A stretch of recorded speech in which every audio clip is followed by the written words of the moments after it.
Hello and welcome back around the bonfire. Thank you so much for joining us here for a little Chicago Fire football talk. A little preview episode for the upcoming game against New York Red Bulls taking place in New Jersey this fine Saturday. I am joined by two of the best in the business, the one and only, not the smartest guy in the room this time, because he no longer has that title. Tim, how are you feeling, brother? Pretty good. Glad that we're getting back in this. There was even more rain today than there was on Saturday, so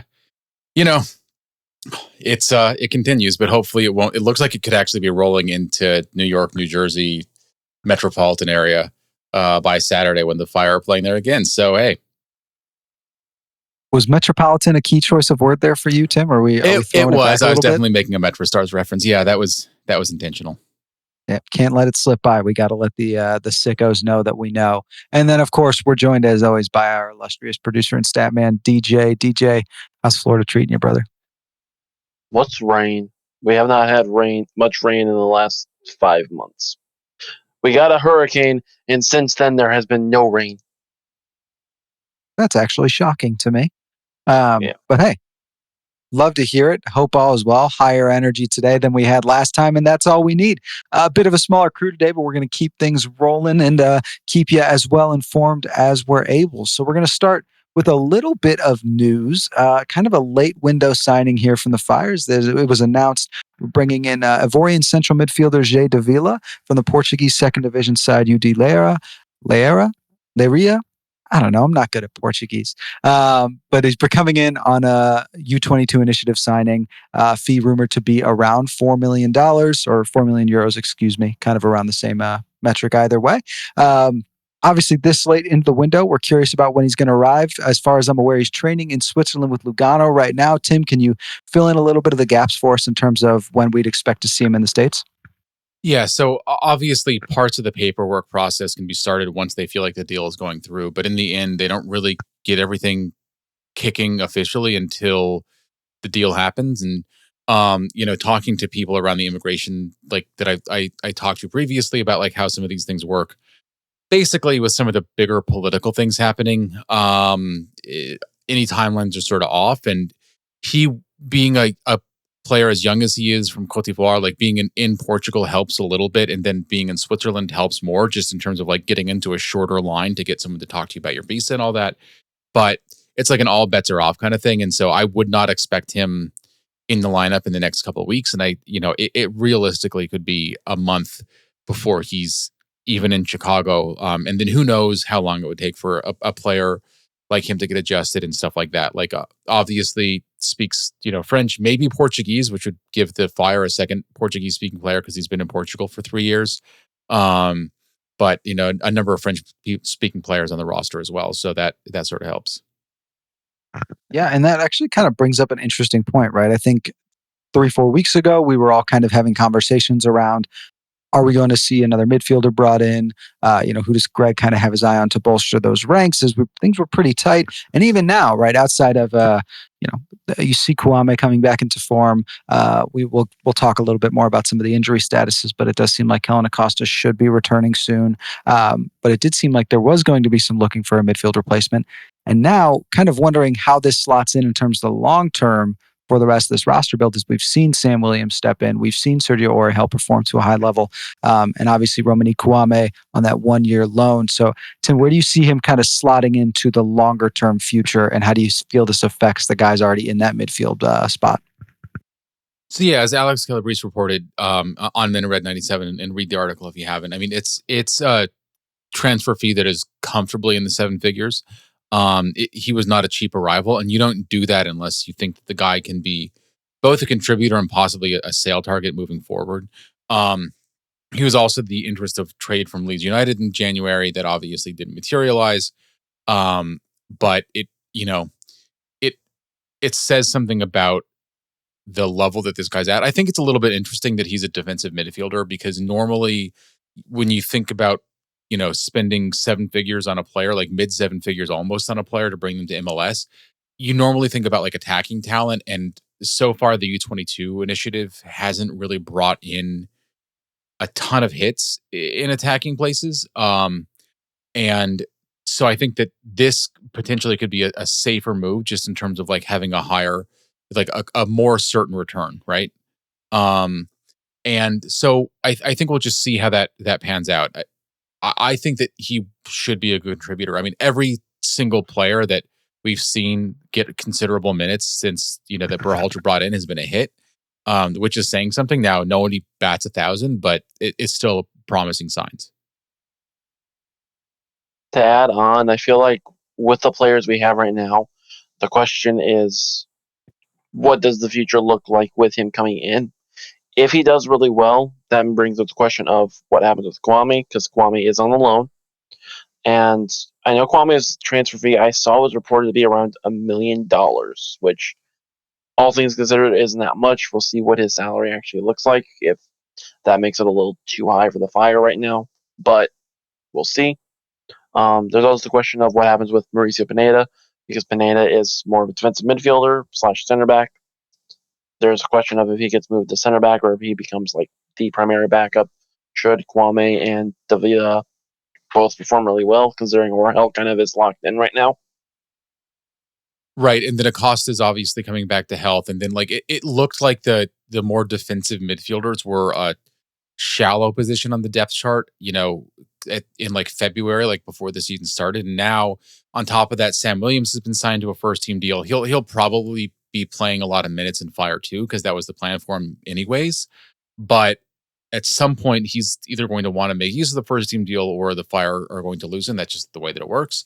So it kind of is interesting to see how congested everything's been, right? And you can't spread the minutes with everybody and give them the opportunities that I think that you want. And so I think it'll be an interesting challenge, but in some ways it's a good challenge to have, right? Like Sergio Orahel projected to be a guy that was getting a couple hundred minutes, and now he looks like a guy that, like, if he's not in the starting lineup, you kind of feel like the Fire are losing something there. So that'll be interesting. Now, what the Fire haven't really had is a defensive midfielder that covers a ton of ground, can just like come destroy oncoming attacks, and then do enough to kind of like get the ball forward and play the ball on once they recover.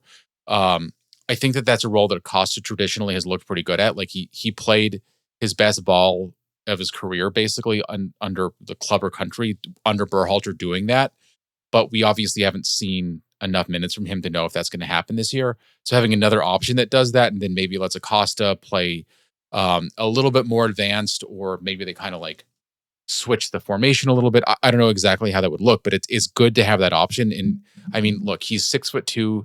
He obviously, good in the air at that height. He looks very mobile, really great, like speed, good recovering ball, like good at getting second balls. And I think that's been an issue that the Fire haven't done well all year, is getting those second ball recoveries. So that's a good sign, because that gives a club that like in the bag that the Fire haven't had this year. Yeah, certainly adding some needed size. I think there's maybe also a question too, and this is something that popped into my mind, right? Of it is a little bit of what made you pull the trigger at this time, and maybe that's just you finally reached. This is somebody they've had their eyes on for a long time, and they just finally reached the deal. It does make you wonder also, what's the long-term outlook for Brian Gutierrez, not only in his transfer talks, right? Because you would imagine a player of his caliber at his age, playing the way he's played when we've seen him so far, and now getting senior caps or senior call-ups, excuse me. You do wonder if there's going to be some buzz in the summer window.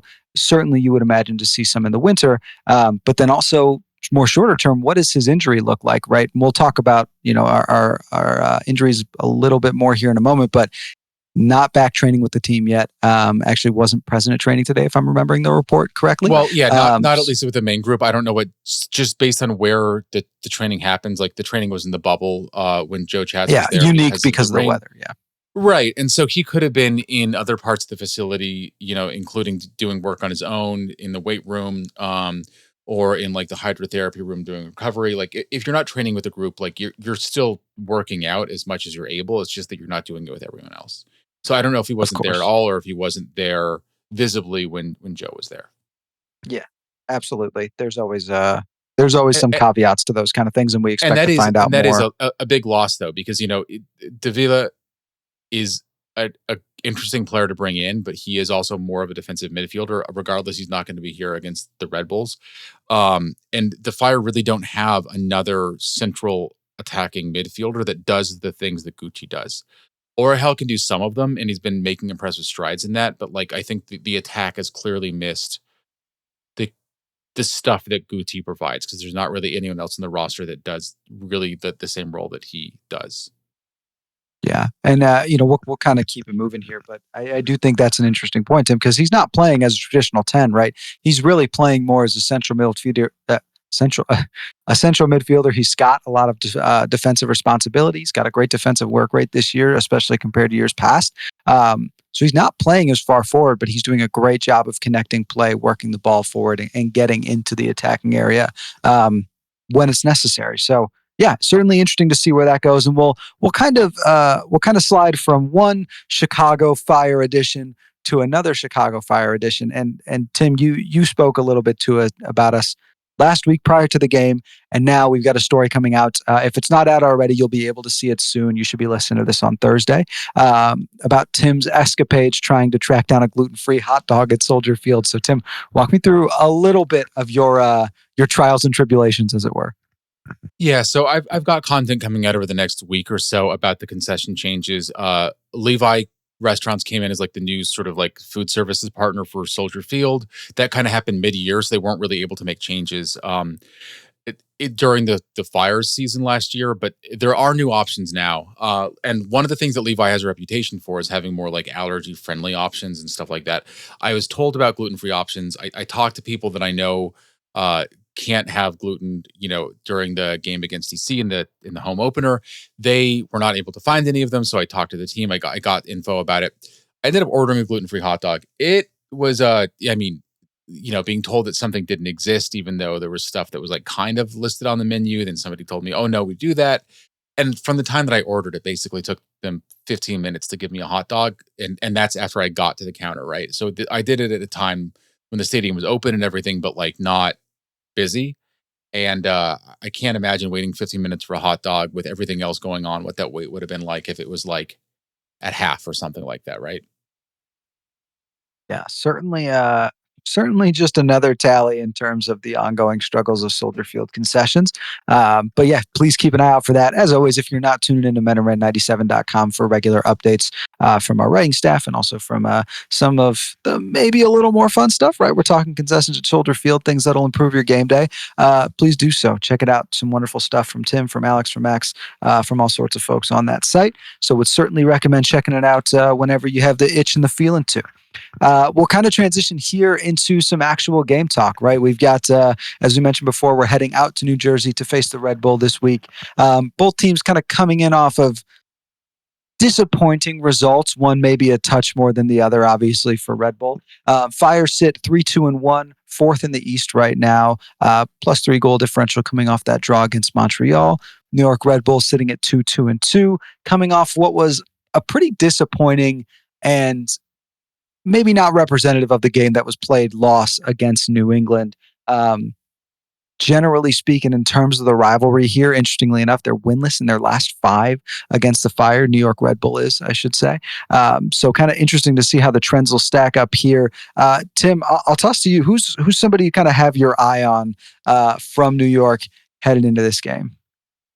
Well, I don't know if this is going to throw things into a wrench a little bit, but one guy that I kind of don't have my eye on is why am I blanking on his name? Jeez. It's Jesus. Lewis Morgan, who's been injured since I think the second match day for the Red Bulls, and without him, they just haven't had the same attack. And they've gotten some points in that stretch, but like they have been like I don't want to like insult but like all goals are beautiful in their own way, but they're kind of garbage goals, right? It's like they're they get someone in basically to the 6-yard box and the ball gets off their feet and it gets into the back of the net, which is like those are really high XG chances, but the way that they happen, you kind of feel like if they had been a little bit better defended, that goal doesn't happen. So it looks more like taking advantage of MLS defenses early in the season that are not really fully in prime form, which is it would include the Fire throughout most of this season, right? So it's not like the Fire are going to be immune to those kinds of goals from happening. But Lewis Morgan, like he was huge for them last year, and being out injured, I think he's expected back at like the end of the month or something around there, has really changed the attack. And without him, I mean, more has to go through Emil Forsberg, right? And that's been a challenge. Like it's kind of worked out sometimes, but in the end, when like Emil Forsberg is the guy and there's not a lot of other supporting pieces around him, I think that makes it a lot easier to defend against. Yeah, absolutely. DJ, you have anybody you're keeping your eyes on? Raheem Edwards, just because last time Raheem Edwards came to the Soldier Field, it was a massive disaster. And I'm hoping that the same thing happens when the Fire decide to go to New Jersey. Love that. Love that. Yeah, I think Tim, to your point, Emil Forsberg is certainly a name to watch. I mean, 3 goals in the year. One of the better attackers in the league, right? I think actually, ironically enough, DJ, I had Raheem Edwards down as well, and I think realistically, from my perspective, it was a little more if you're looking for a weak spot on that back line in New York, because that center back trio that they've been rolling out has generally played fairly well. Kept a clean sheet against Atlanta a few weeks ago, so they're not the most leaky of defenses, but when we've seen how strong that right side of the attack has been between Zinkernagel and Barroso, have to think that that's kind of the point you want to attack to look to get the ball down the field into the box and kind of work the ball through. Now, maybe that's going to be a little predictable because that seems to have what's been working lately. But I think that matchup between Raheem Edwards and either Leonardo Barroso or Philip Zinkernagel, whoever he happens to be in front of, is going to be what I'm keeping my eyes on for most of the match. And then kind of moving from there, generally speaking, going back to that Red Bull Revolution game, like I mentioned before, it was a little bit of kind of bad result for the effort. I mean, you're a Carlos Heel, excuse me, Golazzo on a free kick and a very, very late penalty that, to my eyes, felt a little questionable away from eking out of there with a 1-0 win. So these are two teams who are in fairly similar spots, although maybe one's missing a little bit more from the attack and the other is missing a little bit more from the midfield. So Tim, would kind of love to jump you off there in terms of how you feel this matchup looks in terms of form for both sides. Yeah, I mean, look, ultimately, like no other team in the league is as synonymous with the style of play as the Red Bulls are, right? But under Sandro Schwartz, they've kind of adapted a little bit. They're not just doing the like Red Bulls high press energy drink, like we don't want the ball unless we're gonna score a goal with it. Soccer, they're a little bit more comfortable in possession, but like I said, with Lewis Morgan out, like they just haven't really had the same ability to do that building. And like, they've gotten some goals in, from like very close in. I think they've gotten a PK goal or two. Like when you look at where they've scored, it's all like close in goals. And I think that's something that we're going to see consistently from the Red Bulls, at least while Lewis Morgan is out. And I think that what's kind of happened as a result of Morgan being out is we've seen Emil Forsberg sort of move to play a little bit more centrally, almost as like a second striker, next, like kind of alongside or slightly behind Eric Maxim Choupo-Moting, who I believe came in the off season. Yes, he did. Just checking my mind. And he's looked pretty good. He's got 2 goals already for the Red Bulls, but he's also 35. It's too early in the season for like, age to really, really be catching up on him. But like at the same time, you're not going to be relying on him to start and be a contributor consistently in like the 85th minute. And so far, I believe he's played every minute for the Red Bulls. Yeah, there is kind of an aspect here. I know you mentioned like there's not a lot of pretty goals, not a lot of beautiful buildup. One thing, one thing I feel like I've noticed is they tend to recycle the ball well, right? They tend to kind of keep it in the attacking third when it's in the attacking third. There was a lot of, neither team is particularly good when it comes to aerial duels, but, anecdotally a little bit, I suppose, kind of watching some of the tape back, they did seem to do a good job of recycling the ball back. And that is where a little bit you worry some of the lack of height in the midfield might kind of leave you open to that, right? When you have an Emil Forsberg, when you have a Choupo-Moting who, regardless of his age, right, is still somebody who can finish inside when given the opportunity. it does kind of worry a touch there, right? But to your point, in terms of a team that isn't building up well, that may come back to how you play your game, right? And Tim, you talked about last week of we don't want to be too stagnant, or the club doesn't want to be too stagnant. They want to be able to play different types of ways when they need to. This does kind of feel to me like a game where you kind of need to reset yourself, play your style of ball, get back to your more physical roots, get back to that possession-based system, hold the ball, find your opportunities. Make moves in transition when you can, but ultimately, I think holding the ball, working it in is going to be the better route to go, as opposed to just trying to break out against this kind of. We'll see if they stick with it, but that three center backs they've been rolling with recently. And I think the other thing is, just being really aware of what the team is learning in video sessions in their fancy new video room now, because like with a team like the Red Bulls, right? Like you want to be really on the ball about what the pressing triggers are. Try to see if you can figure some out from tape, and try to see if you can figure some out in game, so that you can take advantage of those. And if they can do that, like, again, it's like take advantage of the pressing triggers, know what they are, know when they're going to win balls. They're going to try to come and win the ball off of you in those ways, because that's when you can get something by building out from the back in possession. And that's something that the Fire, for better for worse, have seemed pretty dedicated to doing so far this year.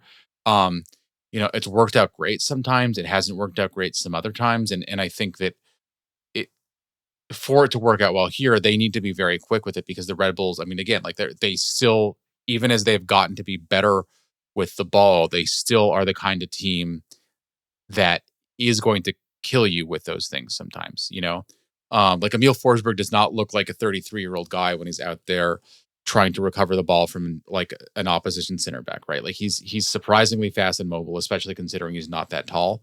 And you just don't want to give the Red Bulls the opportunity to do that too often, because Emil Forsberg can punish you.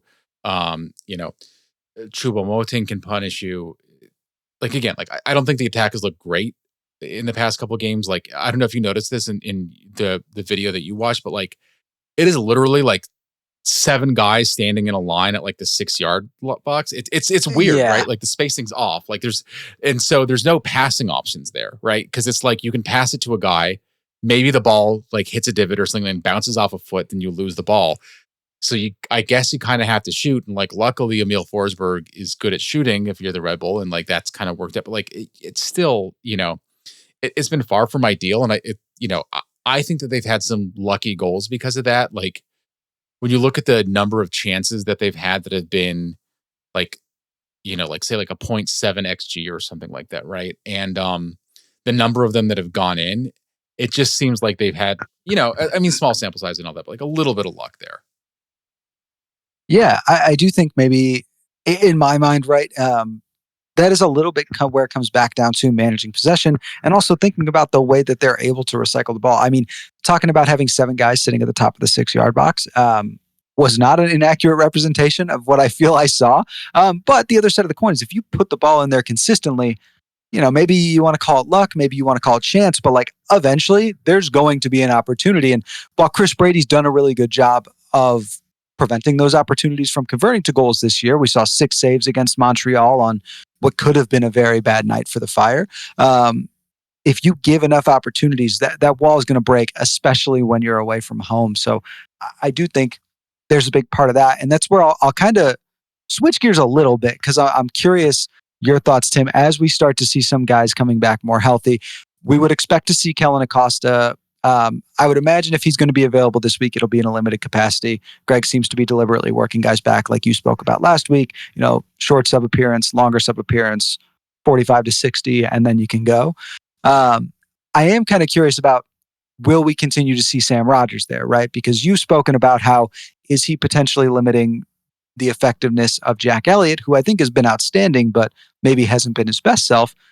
In addition to the fact that he's dealing with Andrew Gutman on the left side, who, while he's great going forward, does not offer you the same recovery skills coming back, especially not in transition. So kind of curious on your thoughts of if we'll see that same back four, if we may see some movement, even potentially moving to possibly a third center back. I mean, we saw Greg do it briefly with the national team. Not sure if it's something we'd see out of the Fire, though.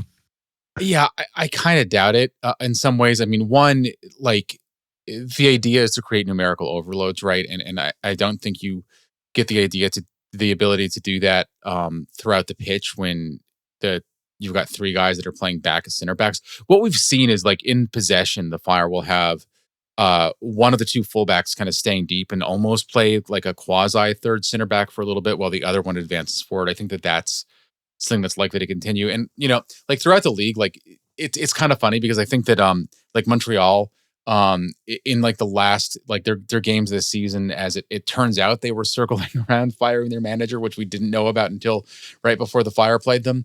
Um, they had switched to playing three center backs a lot, and it's sort of like I don't know, like if you've got two center backs that are making mistakes and are not doing what you need to do, throwing a third center back in that's also going to make mistakes and not do what you want them to do doesn't necessarily help you out as much as you would numerically guess that it would, right?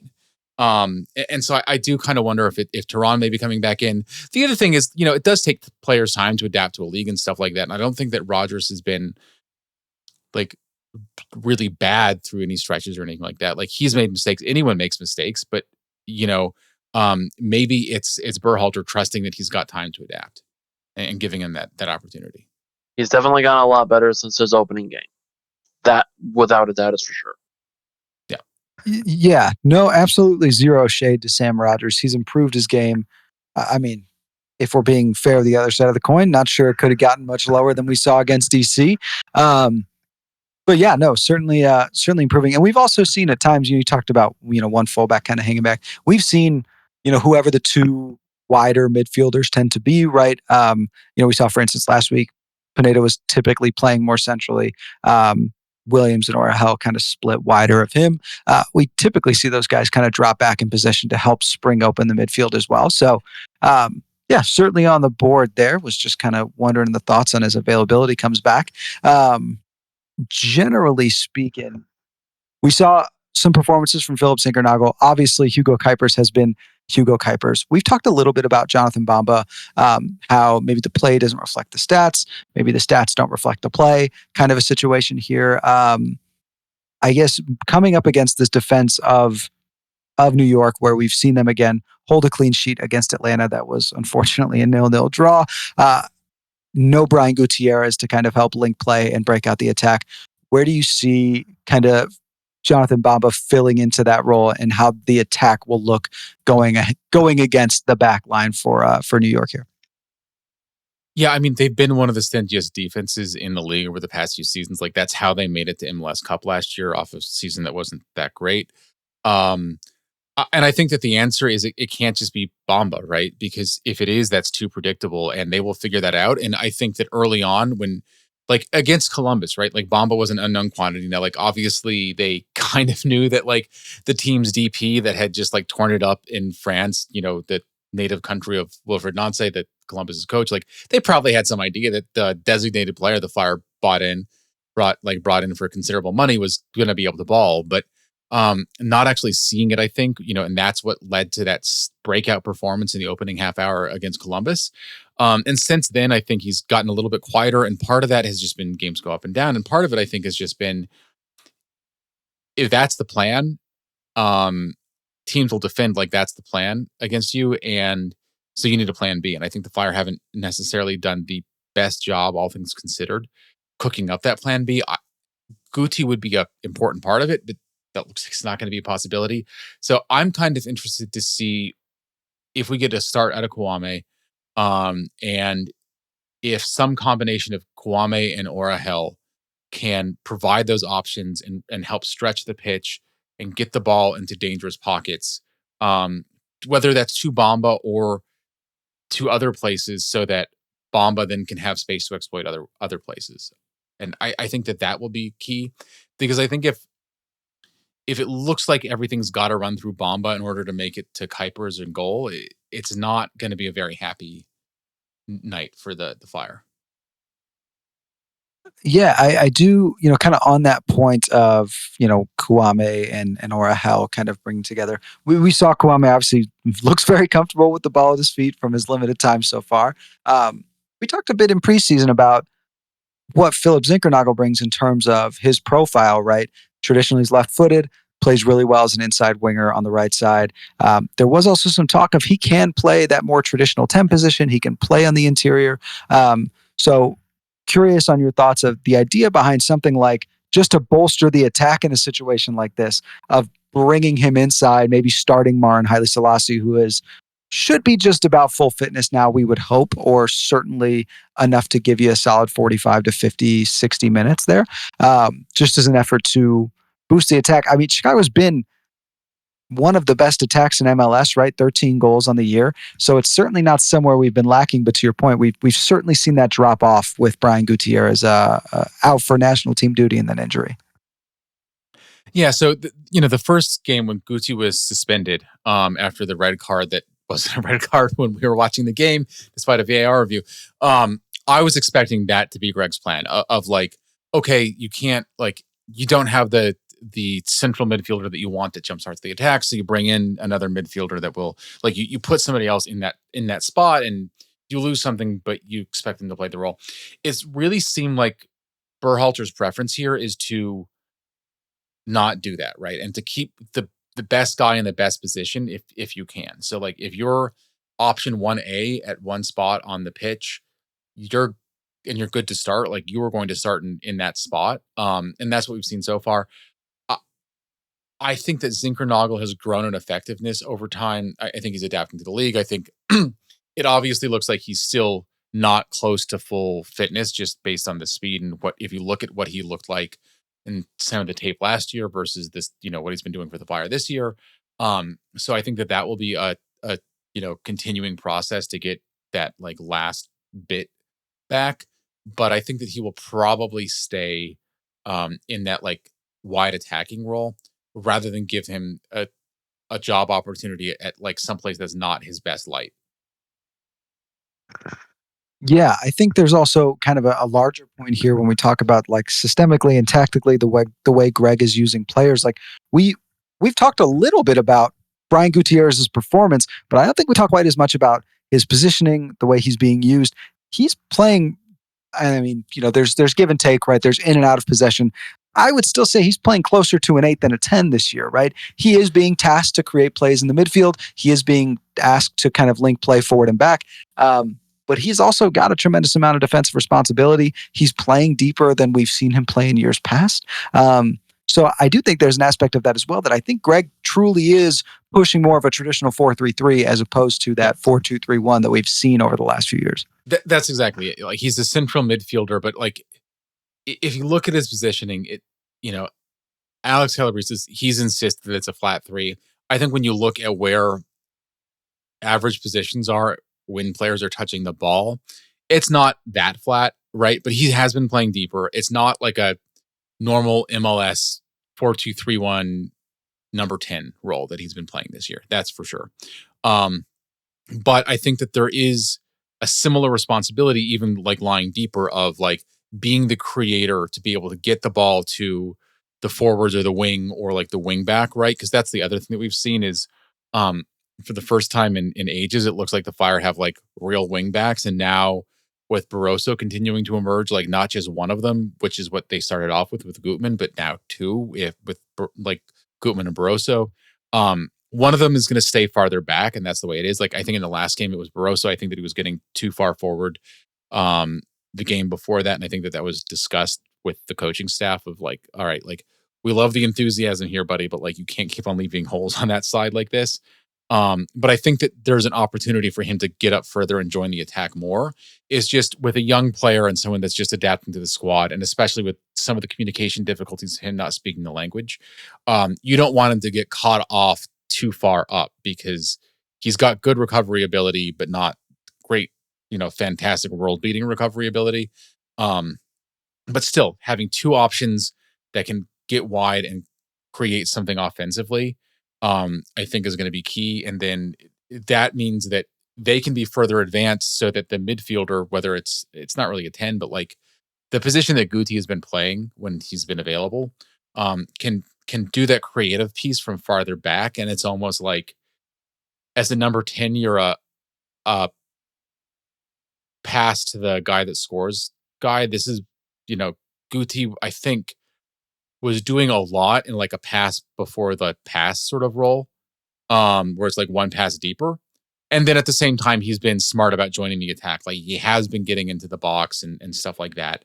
I think that maybe the getting into the box part and doing that is probably what you miss by not having him in the lineup.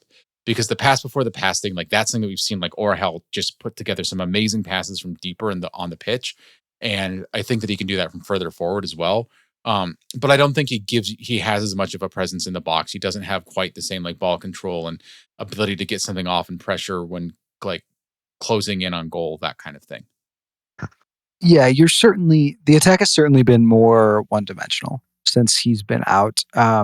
You're seeing a lot more play to the wings. You're seeing a lot more being a little more reliant on big switches, right? On creating space and then working into space as opposed to, one thing I've always said Brian Gutierrez does incredibly well is find the right pass at the right time in the right gap. He can kind of hit it from anywhere, even if he's not creating space. He can just lead you perfectly, and that is something that does seem to be lost in the final third. Sergio Orgel's done a great job of doing that kind of in the middle of the field, but it hasn't been happening so much in getting it to the last man, getting it to the final attacker to put the ball in the back of the net.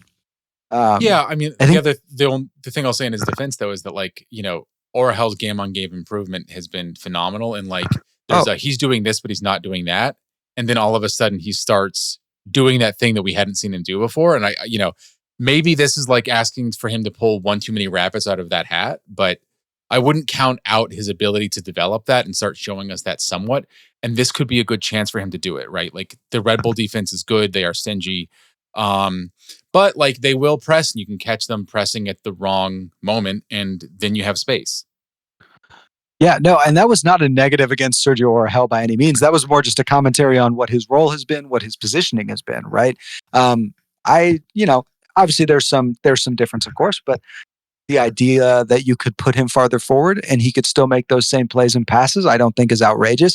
I think what we've seen a little more of is Andrew Gutman gets forward, Bamba tucks inside, Barroso gets forward, Philip Zinkernagel tucks inside, right? And so exactly, I think now with where Sergio is playing, but it's not like a binary thing, right? It's like, of course, somebody progressively go a little bit further up?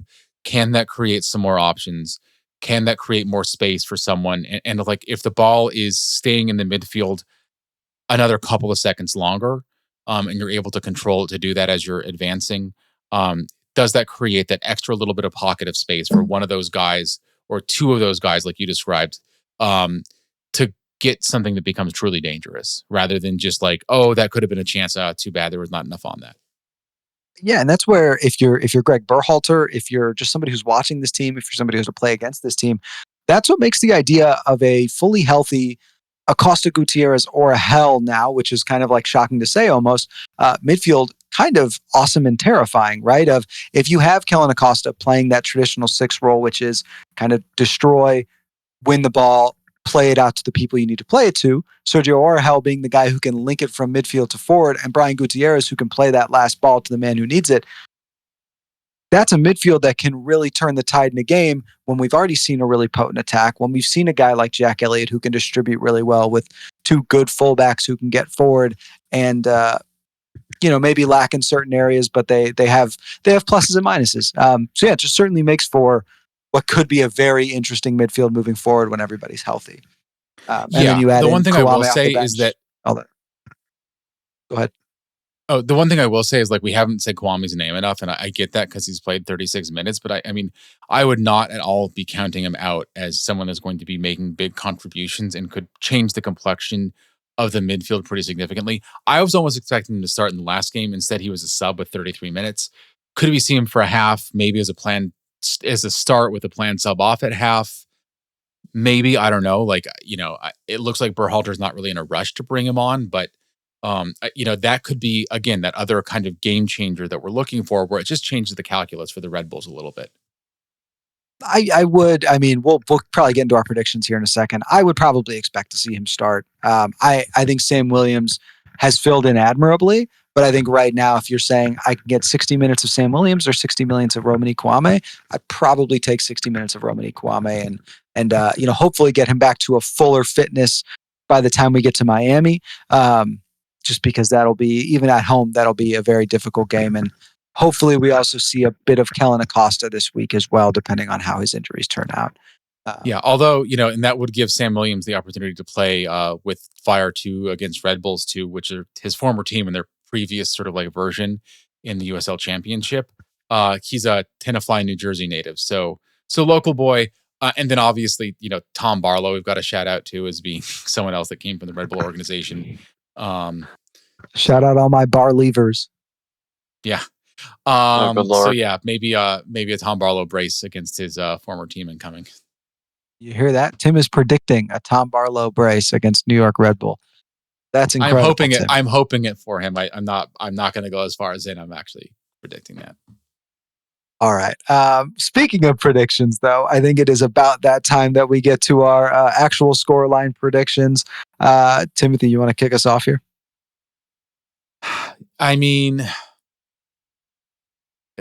I feel like you're kind of crazy if you're predicting a score involving like the Red Bulls, considering who they have defensively and offensively available with more than 2 goals on either end of the score sheet for them. I'm going to say 2-1 Fire. I think that like they're probably like the locker room was not happy with the draw last week. And I think that will maybe help with some of the mental processing of like what needs to happen, right? Of like, we can't lose games like that. We have to be up for every game, whatever they take. And so I think that will help the Fire bounce back. And I think that the Fire ultimately have more attacking talent. And I think that they have enough defensively, especially with, like I said, the Red Bull like missing Lewis Morgan, and then like a 35-year-old guy that just came in the league and has played every minute for them, like is gonna start slowing down, and maybe this is the time that it just loses like a little bit of a beat late in the game or something like that. So 2-1. DJ, what are you thinking? I'm in agreement. I think 2-1 sounds about right. I think the Fire are going to bounce back. I don't think the Red Bulls are really in a good place. And everything put together, all the dominoes put together, I think this is a game where the Fire and a lot of the players are going to sit back and say, we can't do that again. We got to do this. They know what's coming up next. They know this month's going to be bad. They know this is going to be probably the hardest month of the season. And they know if they don't come out of this with any wins, then it's game over pretty much to them after a certain point. So I think they come out, they play well in this game. I'm saying it's going to be a 2-1 win, or it could be a 2-0 win, depending on how much the defense bolsters up. Yeah, I think I have a very different outlook over the next month than everybody else. So maybe we can talk about that on the next episode. But I think generally speaking, for this game, I went back and forth. I initially was thinking it would be a loss. The more I watched Red Bull, I was like, I just don't see how you lose this game even at home. But I think that we're all MLS Cup run, right? Like it messes with your head a little bit, and you forget that they were really very mediocre for 34 games last season. I do think here's the thing, like I do think they're a good team, right? I think, very much in the way, if you watched Hot Takes this week, I think my big takeaway from the first month of the year was like, we're good. We may not be great. We may not be MLS Cup level, but I think we're a good team. I think Red Bull's probably a good team. They're a good team who just got embarrassed by a bad team, albeit away from home, but they lost a game they should have won the same way we drew a game we should have won. And frankly, they probably played better than we did last week. So I do think they've got a little bit of that revenge factor. They want to get one back. They're playing at home. I ended up settling on like a 2-2 draw. I truly, in my head, I want to give an edge to the Fire, but I just have a hard time squaring that with New York's back line, missing Brian Gutierrez, coming off a brutal loss for them, right? A game they really should have won that would put them even with us in the East right now. So, yeah, I've got a 2-2 draw there. Could see it swinging a goal in either direction, though. Yeah, I mean, I wouldn't add a goal to that in either direction because I think expecting either team. Oh, I mean to say 2-1 in either direction. Yeah. Yeah, I don't think, but like that's fair. I mean, I think the thing with the Red Bulls is like they've got a high floor, but also like their floor and their ceiling is like they're almost banging up against each other, right? And when everything clicks, they can look great and they can win games that are close. But when it doesn't, frankly, even under Schwartz making the team play some better looking football, like you can just watch a lot of kind of boring football. I think there's just an aspect of like, I love Jack Elliott with the ball at his feet. There's a reason we don't see Sam Rodgers with the ball at his feet very often. I love Chris Brady. I think he's, long term, the best American goalkeeper alive. Like, I think he's the guy who should be the future going forward. I'm probably a little biased there. But we've also seen some of his inexperience, some of his recklessness. He's a great shot stopper, but isn't always the best with the ball at his feet. So if you're asking me, do I think New York's going to have the chance on a press?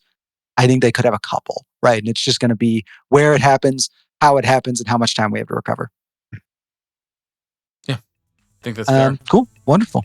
Awesome, guys. So from there, thank you so much for joining us around the bonfire. It's been a pleasure to sit here, talk ball with the fellas. As always, big shout out and thank you to our producer and illustrious leader, Austin, who does all the back end work to make us sound wonderful, make us sound good, and add the little jingles on the front and back. Keep an eye out on meninred97.com. Like we mentioned before, Tim will have some articles out about the concessions coming soon, but there's always new stories from Alex, from Tim, from Max about all the nitty gritty that you may need, whether it comes to roster moves, things like, hey, what do we do now that we don't have an international roster spot, even though that kind of doesn't matter because they're super easy to acquire, but all those fun little things that you need to know about the Fire. That's the best place to be and the best place to look. We'll look forward to seeing y'all this coming Sunday for the recap episode when hopefully we're celebrating another Fire win. But until then, thank you for joining us around the bonfire, and come on, you men in red.